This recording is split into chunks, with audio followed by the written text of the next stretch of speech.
Ginger Running live show tonight. I am thrilled to be here with Bob Diggles, who is the creator of the Bob Graham Sounds podcast. Hello, Bob. How are you today? I'm very well, thank you. Hi. Good. So have you been running today, Bob?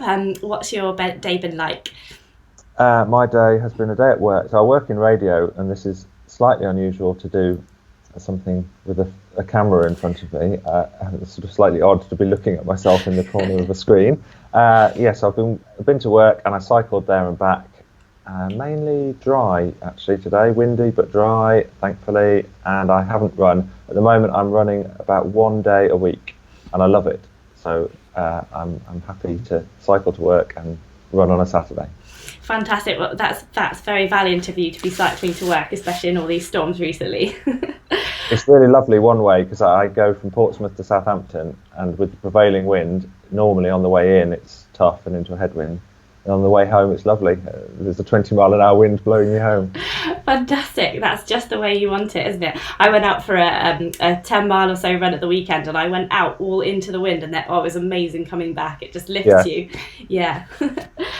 So the reason that we've got you on here tonight, Bob, thank you so much for joining us, is that you've created a podcast all about your Bob Graham journey last year.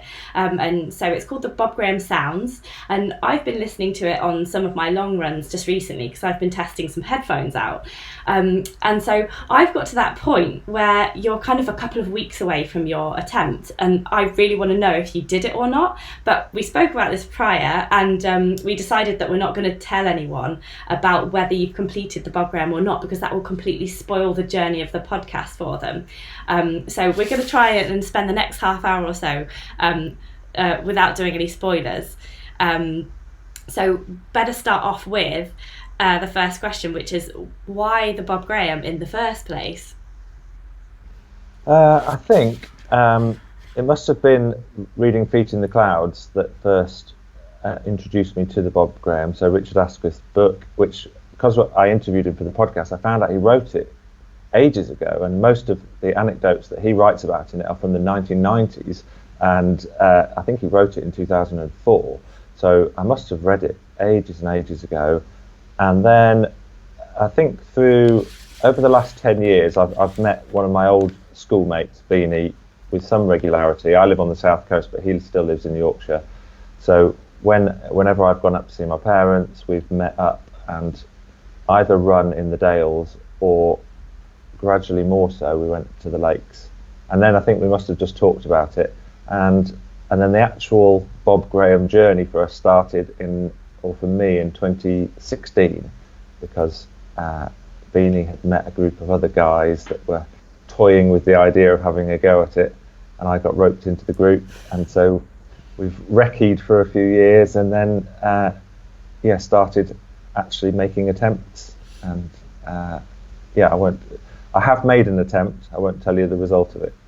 Brilliant. And nobody Google it, because there's a list, isn't there, of everybody who's in the club. So I'm not Googling that, because I don't want to spoil it. It's like a series on Netflix that you can't read any spoilers about. I can't wait for my next long run to have the next episode. Well, thank you for listening. Yeah, I don't know how up to date they keep the Bob Graham Club list, so I don't know whether you'd find all the ones. I guess you would find people's attempts from last summer. So I won't say anymore. So we don't know if you'd be on there anyway, even if you had. So it's all a complete mystery. It's a complete mystery, everybody. So not everybody that decides to go on a Bob Graham round journey, not everybody decides to do a podcast. So can you tell me a little bit about why you decided to do the podcast? I love the name, by the way, Bob Graham Sounds. Bob Graham Round, Bob Graham Sounds. How did you come up with the name, and why did you decide to do the podcast?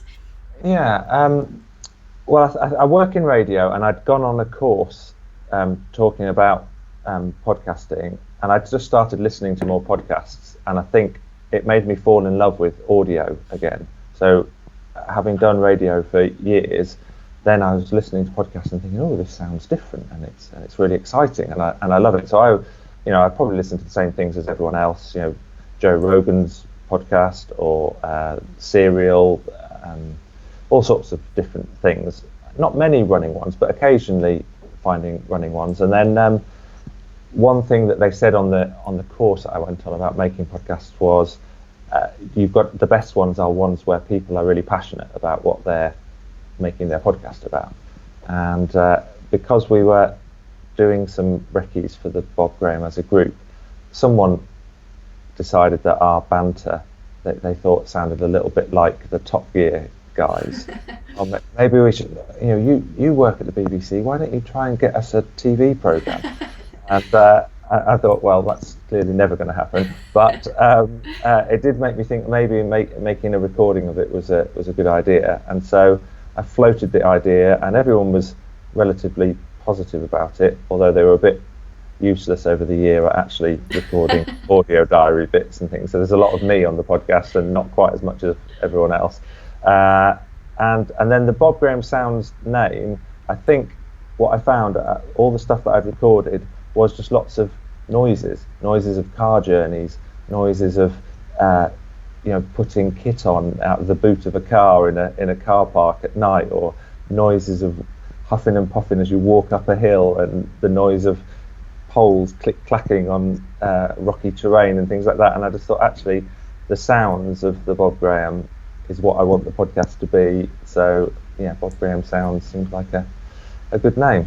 Yeah, it is. It's a really nice name for it, and it is very atmospheric, the podcast, isn't it? I did definitely get that. You get the wind, you get the sounds, you even get your son brushing his teeth, things like that. It's nice that you've included like the family aspect as well, and we'll come on to that more in a minute about how you fitted it all in. But I just wanted to read you out some bits of praise that people have sent in, because some people weren't familiar with your podcast. So when I said that I was interviewing you, quite a lot of people went and had a listen to it. So Guy Greatorex from the channel, he says, I love listening to the podcast while working outside. I'm up to episode 4 now, and he says to you, Bob, he loves how you interview someone. You interview someone and then piece your own story in between. He thinks that's a really nice way to do it. And we've got quite a lot of people watching on the live as well. We've got Red Fight, who says, this should be interesting. I'm lucky enough to have the South Downs on my doorstep, but even that isn't enough on its own to tackle a run like the Bob Graham. And Guy Greatorex is actually listening live right now, so he says hello to everybody.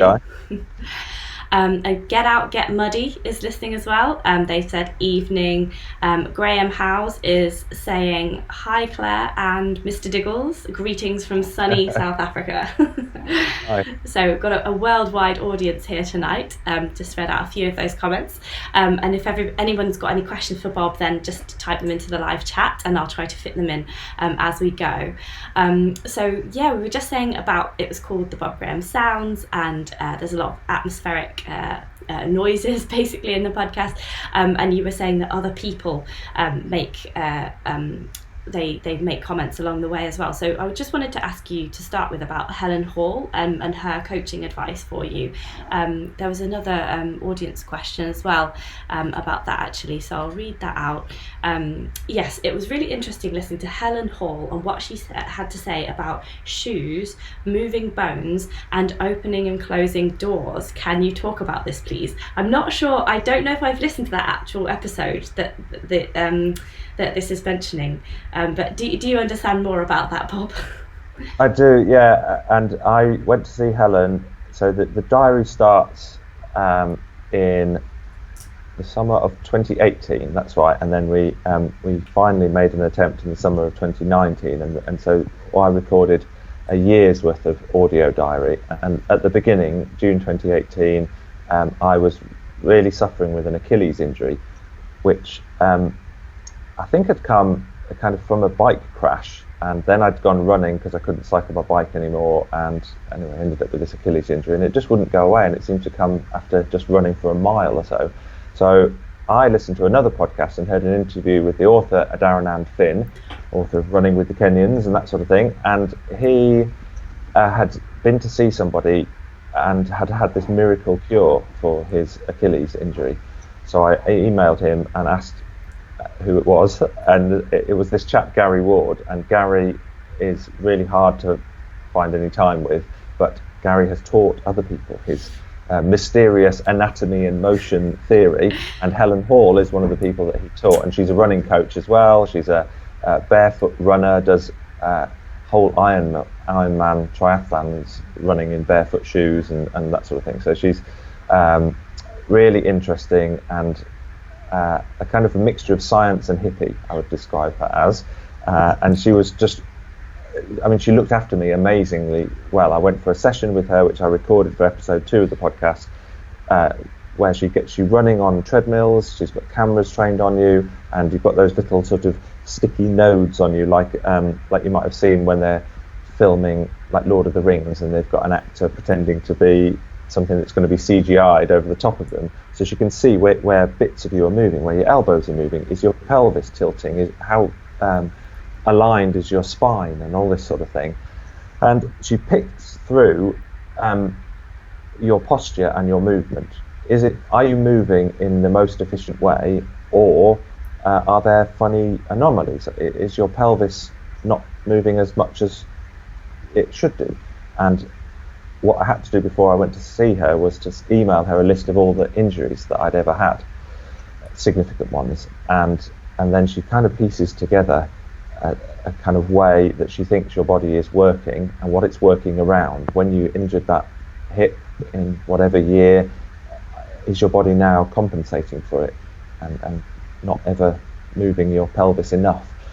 Anyway, I'm probably not explaining it brilliantly, but that sounds good.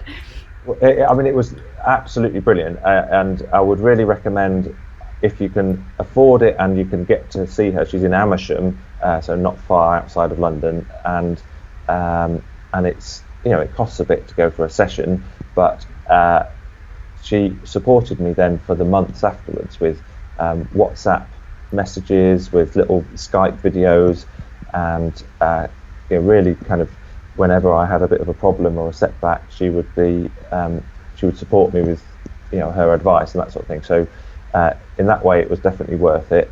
And she's written a book which you can find. I think it's called Running Even With Your Shoes On. It's called, and she's called Helen Hall. So I'm sure you can find that. And when you get the book, there's those little QR codes on a number of the pages, so you can, you know, read a chapter, hold your phone up to the QR code, and then it'll give you the video online of sort of the drill that she's trying to describe you to do. And so she was brilliant, and it got me running again, enabled me to train for a Bob Graham, and now I am still running, and I haven't got an Achilles injury, and I still think of some of the little short messages, do some of the drills that she suggested. So without being able to explain exactly what it is she does, she would need to do that, I would definitely recommend her. Brilliant. It does sound very interesting, because she pops up, doesn't she? She'll leave you a voice message, and that comes into the podcast, and you weave it in really nicely. And I've just made a note that she's written a book there, because I'll find the link to the book and I'll put it in the film description below. Yeah, it sounds great how you can get the QR codes and have a look at the actual technique that she's trying to explain. But I was really interested as well in not just her technique coaching, but also the coaching that she did for you around the anxiety related issues that you had, like and prescribing you music essentially. So I thought that was really interesting, because I'd not heard about that before. Yeah, I think it's EMDR. If you look in Spotify or you Google it, EMDR stimulation music, it comes up with these sort of playlists, and it's basically this kind of whooshy. It sounds like a chill out CD, you know, some Cafe Del Mar thing or something from the 90s. But it's sort of, if you wear headphones, which is what she recommends, then you can feel it, the sound going from one ear to another, and the idea is that it's stimulating both sides of the brain and enabling messages to go across the brain better. And she recommended that I use that when I was doing some of the drills, because it would speed up my body's learning capacity, and also it's very soothing. It's this kind of washy kind of very delicate, chilled out music. And so that she suggested for the kind of worry that I had I kept getting these quad cramps when I went downhill, and I think physically that was because I wasn't doing enough up and downhill running. You know, I live on the south coast, it's flat around here, there aren't the hills enough, so when you're suddenly having to run for miles down a hill, my quads were cramping up a lot, and so I was really worried that would happen on the Bob Graham. But by listening to that music and just getting out and running more, I managed to overcome some of those panics. So she just kind of, I think, kept. When I read back, what was interesting in making a podcast is you end up listening back to yourself and reading back through WhatsApp what you're writing, and I was a pain in the neck to her. I just thought, oh, so moany and constantly kind of needy. And oh, this hurts. Oh, Helen, what do you think is the matter? But she was endlessly patient, very supportive, and she deserves a medal really for kind of putting up with me, I think. Oh, that's brilliant. Yeah, she did come across as really friendly and lovely. So I'll put her link to her book below, and we can all find out more about Helen Hall, and maybe a few people will go and see her after this. And it wasn't just Helen Hall that you spoke to as well. You spoke to some really top level athletes. So you spoke to, and this really amuses me, so just indulge me here. You spoke to Ricky, Nicky, and if only Richard Askwith had called himself Dicky, you would have had a full rhyming set of athletes there. But yeah, I just wondered. I don't want to spoil it too much for people who are going to listen to the podcast. But obviously, Ricky Lightfoot's done a winter Bob Graham round. Ricky Gates did his Bob Graham round with Greatorex, and I actually helped on leg 4, so I was there a bit. So I know a little bit about their round. Nicky Spinks, obviously amazing. Did got the women's record a few years ago, and then did the double, obviously. So absolutely amazing athletes. And Richard Askwith, obviously, who wrote the book Feet in the Clouds and should be called Dicky. But I just wondered if you got a sense of any sort of overarching Bob Graham advice from all of them, or was everybody just completely different in how they advised you? No, there was definitely recurring themes, and it was really interesting to listen back to it. I did manage to listen to some of the interviews. Obviously, I did the interviews before making an attempt, and I did listen back to bits of them before making the attempt. But I've learned so much more now listening back to them again, and I thought, oh, that was really clever what they said there. And actually, they're all singing from the same hymn sheet on this. I think some of the themes were definitely that there's, in any big event you do, any kind of ultra, any long endurance effort, there'll be these moments, a moment of truth, a moment of collapse, a sort of horrible bit where you just think, I can't go on. And they all said you nearly always can, and it's about preparing beforehand for that moment. Something will go wrong, or you will just feel bleak and awful, and if you anticipate that beforehand, then you can prepare for it. And most of them suggested preparing for it by either distracting yourself with, if you're doing something like a Bob Graham and you're in the Lake District, with the beauty of the surroundings and maybe the views, the sounds and what have you. Then the other thing was about being grateful, perhaps for that beauty, and about the fact that you've got your health, your fitness, you've got the money, someone's you've got the time, and you're actually doing it. Just enjoy it and be happy for it. So that was brilliant as well. And then the other thing was about the people. And most of us, when we go and do something, either don't do it on our own, or we've been enabled to do it by other people. Maybe driving around with our kit, or they're waiting to give us food at the end of it, or whatever. So those are the things that I tried to prepare in my head as sort of a mantra of friendship and gratitude. And then Ricky Gates particularly is a bit of a running philosopher, lovely sort of West Coast American hippie sentiments with what he said, and he was very much on the gratitude front, and I think he's kind of really encouraged me to think about, instead of just thinking, will I win this race, or will I do it in this time, and having it sort of really binary like that. If I don't do it in under 24 hours, then the Bob Graham has been a failure. just doing it like, no, you're having an adventure. You set off to try and do something longer than you've ever done in your life before. The longest I'd ever done before I made the attempt was a marathon. So you've never done anything like this before. It's an adventure. So I trust that is the sort of the goal, is to be having the adventure, and that has been really helpful. Actually, it's stuck with me. And even now, making the podcast, I'm sort of thinking that the goal of the podcast is not for it to be made and for people to give it nice reviews or whatever. The goal is to enjoy making it, and that's the most fun part. So I'm trying to just sort of keep in mind some of those messages that were given to me to help running, but actually they're kind of useful life messages as well. Yeah, it's funny, isn't it, how so many messages around running do relate to your life as well, and they do say about ultra running that, well, sometimes of the 100-mile races, for example, that it's like a whole life in one day kind of thing. So that's really interesting that they all said there'll be bad patches, but you can do it and just keep going, and then to treat it as an adventure is really nice. And we've just got some solidarity on the live chat here with John Gardner. He says being grateful and fellowship are the values. So yeah, he's from the other side of the pond, so he probably resonates with Ricky Gates there. Yes, good. And we've just got quite a few people.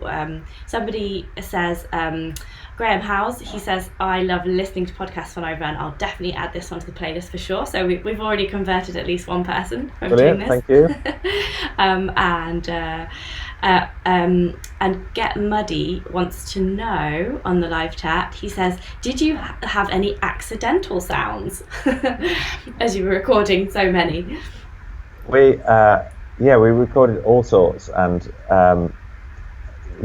just the sort of, you don't realise, I'm used to recording all sorts of stuff, and I'm used to hearing my own voice back, and it's never very pleasant, but I've got used to that sound. But I think for everyone else, it was a little bit unnerving that I was recording everything. But I think after a while, then they get used to it. So yes, there's bits that I definitely won't be including in the podcast, because I think people would get in trouble. We did in the middle of leg 2, we bumped into a naked man on the top of, well, I think it was probably I think it was a sort of Helvellyn Lower Man, a guy, I think he'd just slept out overnight, and that was at about 5 o'clock in the morning that we were there, we came running over the brow of a hill, and there was a guy naked getting changed in front of us. Morning. Oh, I thought you meant he was like a naked runner and he was doing a recce of the Bob Graham round naked, maybe. No, that would be an achievement, but I think he'd just been camping, and we just happened to have come into his campsite at just the wrong time. Oh, that is hilarious. It was quite funny as well. I can't remember whether it was Beanie or one of your other friends. They sent you one of these messages quite late on through the podcast, and they said they'd been doing an late night or an early morning run, and they'd passed some doggers. And it was just really funny how he said, I was feeling a bit sweaty, so I didn't join in, but it was nice of them to ask. Yeah, that's Mark, who was also training for the attempt, and I love listening back to his messages. I didn't always listen to them very closely at the time, because I was just saving them. Oh yeah, I'll come to that when I make the podcast. But I love his dry wit. Is brilliant. So yeah, it's been great listening back to all of that. Yeah, it's like a diary, isn't it? It's a real keepsake that you've made, like a sonographic scrapbook of your journey, and I think it's brilliant. And so I'm just intrigued from a creation point of view as well. Like, were you there with a small dictaphone then? Is that how you? Because some of there's quite a lot of wind. Like, did you have a big like windsock thing? What did you use? Yeah, lots of the interviews I recorded with little clip-on mics and just used my phone, and then for the actual running bit, I had this little voice recorder, a Tascam voice recorder. It's about 75 quid, and it sat in the little pocket just on my running rucksack, and so lots of the running noise is the sort of whoosh, whoosh, whoosh, whoosh, whoosh, of it obviously bouncing around, and some bits it's really windy and you can't hear anything other than wind noise, but it wasn't too windy most of the time when I ran, apart from a couple of days. So yeah, it recorded well. But what you were saying about the diary, it has been brilliant. And I've never really kept a diary much in my life. I don't keep a diary generally.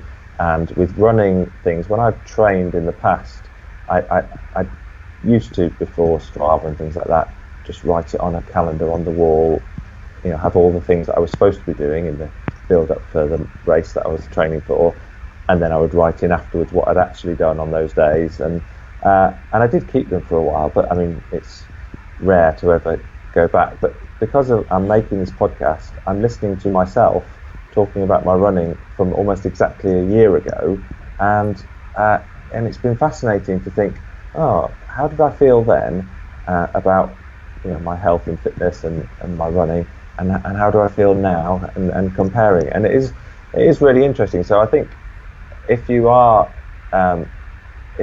sort of going to be training regularly and you sort of have a calendar of events that you do every year, then making a few little voice notes, because it's so easy in your phone to just record a few things like that and save them.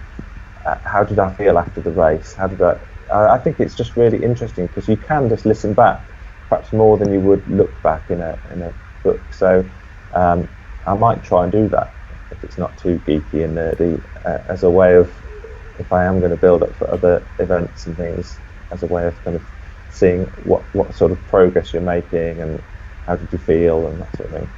Yeah, and it was nice because it wasn't just you going, oh, I'm Bob, I'm doing this. There was a real sense of your journey and talking to these experts and talking to other people as well. So just as I said before, the way you wove it in was really cool. And Kev JH has decided to give you a go as well. He said, I'll have to give that a go as well. So yeah, lots of people watching. And Guy Greatorex has, he's just reminded me actually of an accidental sound. He says, I heard your son yawning when he spoke to Nicky. Yes. So I met Nicky Spinks in her kitchen, and we were on our way up to Yorkshire, me and my son. I think we walked Penny Ghent. Maybe we did Whernside as well. But yes, I think we were pushing the limits of a 12-year-old's enthusiasm for ultra running chat after about 40 minutes, and he just yawned his way through one of Nicky's answers. But one of the other bits of advice that was quite common, and Nicky was the perfect example of it, was quite down-to-earth physical advice. So Nicky was repeated several times the fact that quite a key lesson for her was learning that your body can do things which ordinarily you would go, oh no, I must be ill, I must be injured, and you can carry on. So for her, it was throwing up, and she was running, and then she's feeling sick. She said it's worse than being sick, because usually you throw up, and then you go, oh, I feel a bit better now, and then she carries on running. So, and quite a few people sort of said, you can get over those physical things. It doesn't really matter, and things will always pass. So if you're doing something that's 24 hours long, then you'll have bad bits, but even the good bits won't last either. So. Just kind of just be accepting of the fact that you'll go through bad patches and good patches, and it'll all move on.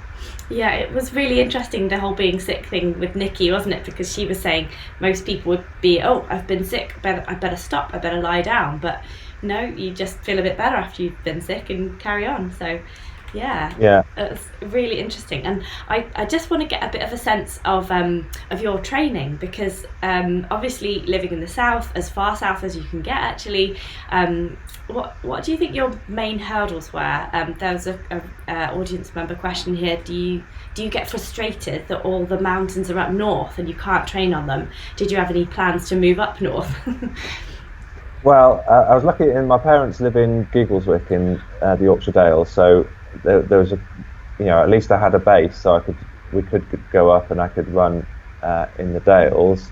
But actually, because I was suffering with an injury through much of the year, I was just trying to get back to some kind of fitness. So in the end, I crammed in loads of training just before the attempt, rather than spacing it out over the year, which is what Mark did. Mark consistently went up and did recce's. He's got family in Yorkshire as well, so he was either could regularly get up to Yorkshire or go to the lakes. I found just behind Portsmouth there is some chalky cliffs and a bit of scrubby hill just above the M27 motorway, the Portsdown Hill, which is at least it's trails and it's not on concrete, and it is up and down hill, and you could run up and down these short bursts. It's only probably 150 meters maybe, but I could do that sort of daily. I could do that on my way to work, get off the train, go and run there. And then Butser Hill is just up the A3 towards London, and that's part of the South Downs. If you do the South Downs 100, you go over Butser Hill, so people might be familiar with it. Have you done the South Downs 100? No, I haven't. No, I haven't done anything I haven't done anything any longer than Bob Graham. I haven't done any ultra races, in fact, ever before. So this was a bit of a new venture for me. I'm not sure whether, having listened to other people talk about ultra races and stuff, whether it appeals that much. But the South Downs, I think, would be the one for me to have a go at, or maybe one along the Dorset coast because it's not too far away. But I did do a bit of training where I ran a whole section of the South Downs Way. That was about 20 miles. But it's just so gentle, the running, and also you can't get lost because the path is very well marked, and it's big and wide. It's like running on a trail motorway sort of thing. So that was a complete contrast to bits of the Bob Graham route where you can easily get lost. But I just tried to do as many low hills as I could. So the hills I had, I just tried to get there and run up and down them several times. And now I've sort of toyed with doing some other things. So Ricky Gates talked about this every single street adventure that he had, where he ran literally every single street in San Francisco over about 4 months, and that sort of struck a chord with me. I thought, oh, that sounds like a good idea. Maybe I'll try that in Portsmouth. And I gave that a go, but I just hated it. I was trying to do it at the end of last summer. It was hot, and you're just running up and down rows of terraced houses on a hot day, no wind and no nice views or anything. And I thought, and also it was all on concrete. And so I've since decided that I am only going to run if it's on a trail. I'm not going to run on concrete anymore. And so at the moment, I only run round Portsmouth Harbour. There's some nice paths there that I can do when my daughter is in a swimming lesson, and I leave. She goes to her swimming lesson, and I can run on this trail. So at the moment, I'm running 1 day a week, but it's nice and gentle. It's flat as a pancake, but at least it's kind of off-road and muddy and what have you. That sounds good. It sounds like a good decision to make that, only running on trails. And so you did a lot of early mornings to go to these hills, didn't you? To kind of train before work and things like that. Was that typical of how you fitted this all in with your family life? Because you've got children, you've got a partner. You were talking a bit about how the Bob Graham can be annoying for your partner. Yeah, well, I think anyone's partner, not yours specifically. But I think I was specifically quite annoying. I was miserable and grumpy about my injuries, and so as well as Helen Hall copping a lot of that flack. My wife Jo endured endless sort of like, oh, I don't know if I'm going to do it, and I don't know if I can get over this injury. So she was very, very patient and very supportive, and I just felt like. I think naturally for me, I run better in the morning. I run better if I've done it, if I've got up and got it done. And so yes, I did. I was trying to find ways where I could either get off a train, get to a hill, and get back on a train and go on to work, things like that.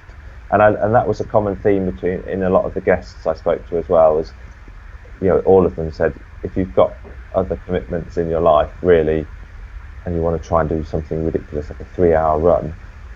The only way to do it really is get up before dawn, go and do it, and then you can fit it in that way. So there was a bit of that, and a couple of late night runs. Once I've got my head torch, finding yourself running on bits of the South Downs Way at 10 o'clock at night on a Sunday. This is a bit weird, I think one of the things that I found listening to the guests that I spoke to was that although you think, oh, this is a bit weird, it's not within the running community, and particularly the ultra running community. Most people don't have loads of time unless they carve it out by running overnight or getting up at the crack of dawn to do it. So that made me feel a bit better, actually. I thought, whilst I was running it at some weird time of the morning or night, plenty of other people are doing the same thing, and it's kind of quite a nice little bit of solidarity. You feel like you're part of a funny tribe. Yeah.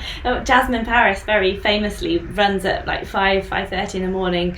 A lot of days she did that for training for the spine race last year in the winter over Christmas. And you just reminded me of a funny story. A friend of mine was doing an ultra in Liverpool, and it was a cold day, so he had like a balaclava on, and he was all in black, and he had gloves, and he had a backpack on which was also kind of black and a bit bin baggy looking, and he had to just pop for a wee behind a little wall, and then the police actually stopped him, and they thought that he was trying to break in somewhere because he had a balaclava on, and they just couldn't understand why he'd be running out at 4 a.m, and he had to show them his race number and everything so that they wouldn't arrest him and take him away in the middle of this ultra. Well, there's definitely points where I was where I was parked up and things. I think I've sort of slung my car at the side of a road, and it's 10 o'clock on a Sunday night, and I'm bobbing up and down the hill behind my car with a head torch on. And think, what must people think I'm doing? Yeah, it is mad, isn't it? It drives us to all sorts of madness. But you also did quite a few trips up north, and you stayed in at the same B&B each time. It sounded really fun when you did that. Do you know how many trips up north you did to recce the route, and do you feel like that was enough? No, I was definitely reliant on the team because I just hadn't been to bits of the Lake District as much as other people. So Beanie, my old school friend, regularly goes to the lakes and is quite encyclopedic about his knowledge and memory of. If you're running with him in the lakes, he will always be looking at the view and go, "Oh, that's such and such. That's that over there." Mark has recce'd and studied the route and planned which descents off which hills much more than I have. So but I think if you're doing any big event, you're probably doing it with other people, and if you're trying to make an attempt at the Bob Graham, you need supporters. And so then I kind of feel that you need people who are good at different things, and if you're all nerdy about the route, then maybe you'll squabble, and I think sometimes it's good to sort of defer some jobs to other people that they do better at. So I probably, in an ideal world, I definitely would want to go recce more, and I have recce'd. We've gone up to the lakes a lot, but only often with a year in between visits and things like that. So over the year before I made an attempt, I managed to get up to the lakes twice, maybe. So a lot of it was just having to trust in the fact that I was going to make an attempt with someone who knew the route better than I did. So I was there for moral support. Yes.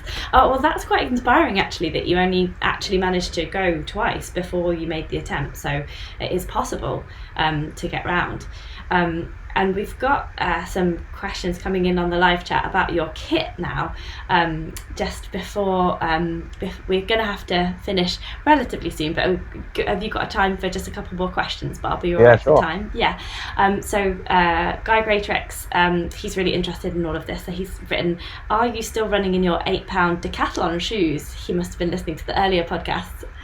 Yeah. No, I've shelved those, and I got some Mammoth shoes. They weren't the most expensive in the world, but they're still going strong. So I'm sort of I'm a bit tight about buying new kit. So sometimes I'm a bit stingy about splashing out on things, and sometimes I feel just cynical, like, oh, are they trying to sell me something that I don't need? But Helen was very good at sort of reminding me that certain things are essential, and like poles was something I've never ever used before, but she was really adamant that you'd be wasting loads of energy if you don't use poles for going uphill. So if you're doing any event with loads of climb, then having some lightweight Nordic walking poles is the one she recommended. Would make it much easier. So would you say that poles are like your essential piece of kit for the Bob Graham? There was a point where one of Mark's poles broke, and we were going up. I won't tell you which hill it was and what have you, but there was a big climb, and one of Mark's poles had broken, and so I lent him one of mine, and I think it was like a key moment for us as a bonding moment, and I was sort of pleased. You sort of want to feel like if you were in a crunch situation that you'd do the right thing, and that you were. And I felt like it was a test of me as being, maybe I'm a nice guy. I didn't think twice about just giving him my poles. I thought, that's good. It was instinctive, and I think that if it gets to a point where you've been running for hours and hours, and the prospect of trying to climb one of those Leighton fells without poles then becomes like, I don't think I can do this. So yes, I think they're really essential. That's interesting, because you were umming and ahhing about them to start with, weren't you? You were like, are they cheating? But I think a lot of people nowadays do the Bob Graham with poles. Yeah, and Darren and Finn was quite funny about it, saying I think some of it is a sort of reticence to admit that a lot of it is walking uphill. You're not running fast when you're trying to climb. The fastest bit is from Portinscale into Keswick, isn't it? I think I did about an 8-minute mile doing that bit, because I was like, I just need to get there. We have another question from Get Out, Get Muddy. He or she asked, what's your go-to kit? So obviously that's the poles, but just want to know a little bit about your nutrition as well. And then we can start to wrap up the chat. So everyone said eat proper food. Don't take too many. Don't rely too much on gels and things like that, which obviously makes sense. But I think that was an aspect of my Bob Graham attempt that I got really badly wrong. I chose foods that, when I got to road stops, they just weren't appealing at all, and I think some of it was the year before we'd helped 2 other guys get round, and they'd had really big support teams, and they'd sort of had every option available. So when they got to a road stop, they could have eaten anything because they brought so much. Whereas we were doing it on a little bit more of a shoestring, and I sort of picked things that I picked packet sandwiches, and they were just too dry. I was trying to eat one, and I just couldn't swallow, and it was. Whereas what I should have had was baked beans or slippery soup. Things. I know what you mean. Like when I did mine, I just after Wasdale, I just couldn't get anything down without water, and I was like, why did I pack crackers? That's ridiculous. All the things that you think of would be really yummy, suddenly you're just like, I need porridge, I need hummus, I need very slippery things. It's really weird, isn't it? And you can never know that until you've done it and been there. Yeah, and I think that's probably something that it is worth practicing and thinking, okay, I'll try it. And I had tried some things. There was sort of some bread products that I completely discounted because I tried running and thought, I'm never going to eat this. This is just impossible. But we had a guy called Giles who was our road support guy, and he was a good friend of Mark. So Mark had instructed him, I'll have coffee at this point and baked beans, and he cooked stuff. And that, I think that was also something that I would suggest is much more appealing. If someone's got something warm for you, whether it's pasta or baked beans or what have you, it's much more palatable than trying to plough through lots of cold food. Yeah, like sandwiches and things. Yeah. That's good advice. That's definitely true of such a long thing. That's great. Well, we've covered a lot here, and I just I wanted to know, you did cover actually earlier that you do listen to some podcasts yourself, the Joe Rogan podcast, but I just wondered now, having made your podcast and it's nearing the closing stages, I just wondered, do you still listen to podcasts? Have you got any that you currently can recommend to us, apart from yours, of course? Yeah, I do. I listen to podcasts when I cycle. I find that I don't like running, maybe my headphones aren't very good, but I don't like running because I can just feel the things bouncing in my ears, whereas when you're on a bike, obviously you're still. So yes, my cycle commute, I listen to loads of podcasts, all sorts of things, and I'm listening to Darren Ann Finn's new one, Way of the Runner, a good interview with Chrissy Wellington, the triathlete, and Ronnie O'Sullivan, who can run a 34-minute 10k. So wow. Yeah, not just handy with a pool cue, hey? Yeah, exactly. So that's a good running one. And then I've listened to all sorts, actually. All kinds of revisionist history is one that I love at the moment. Malcolm Gladwell, the author. That's brilliant, fascinating stories. I listened to several sort of BBC big budget podcasts. I've just listened to one called the Hurricane Tapes, all about the boxer Reuben Hurricane Carter, who was wrongly convicted of a murder back in the 60s. They made a film about him, Denzel Washington stars him. Anyway, that's a great one as well. And yeah, I do listen to loads of podcasts. Yeah. It's nice to hear that you don't always listen to running ones as well, because I think a lot of people, like, this is our main hobby, it's our great sport, and that there's so many running podcasts now that you could literally just listen about running all the time. But I do think it's important to ingest other things.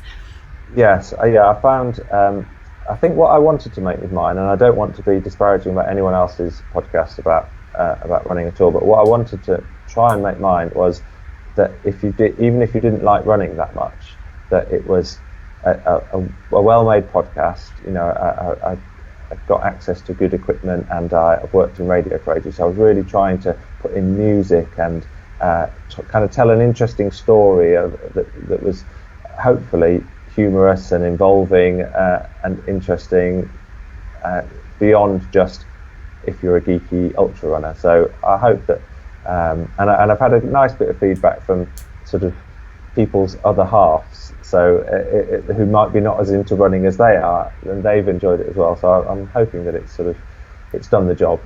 Yeah, that is truly the sign of a great running podcast, isn't it? A bit like Richard Askwith's book. You could read that and not even need to be a runner or be interested in running. Yeah. That's really good. And I'm just wondering, will you go to the BBC and try and get it out onto the actual radio? Because it would be really lovely to hear it there. Yeah, I don't really know. I think at the moment, I've made it myself. There's no sponsorship or any sort of money involved. So it's just nice that when you try and use people, well-connected runners like you who've kind of shared it, and then more people hear about it. So it's great to think, oh great, it's doing reasonably well. But I've no idea if anyone makes any money out of podcasts apart from enormous corporations. So at the moment, I'm just I try to keep in mind, just make it for the people you ran it with and your friends, and if so that they can enjoy listening back to it. And then if other people listen, it's a bonus. And who knows, one day, yes, I don't know, it might get picked up, or I might try and go for a meeting with someone that could sign it up, and maybe it'll make some money, who knows. Yeah, well, it'd just be great to get it out there and get more people listening to it. But then again, you've got this whole, let's not publicise the Bob Graham Round business, because otherwise loads of people will do it and the Lake District will become a traffic jam. There's always that kind of problem. But the final question I had for you, Bob, was have you kind of touched on this before, but do you have any other running challenges or maybe podcasts planned? Is there what are you going to do next, basically? At the moment I really want to do the finale of this podcast well, so that's kind of have you not edited it yet? No, and I recorded so much audio, I've sort of got lots of bits that are half edited and almost there. So I'm trying. You could do a bloopers reel as well, like you could do all the outtakes at the end. Yeah, definitely some of that. So I'm sort of concentrating on that, and then have a breather and see what the next podcast plan is. And running wise, I am really loving running without an agenda, without training for anything, and I just enjoy.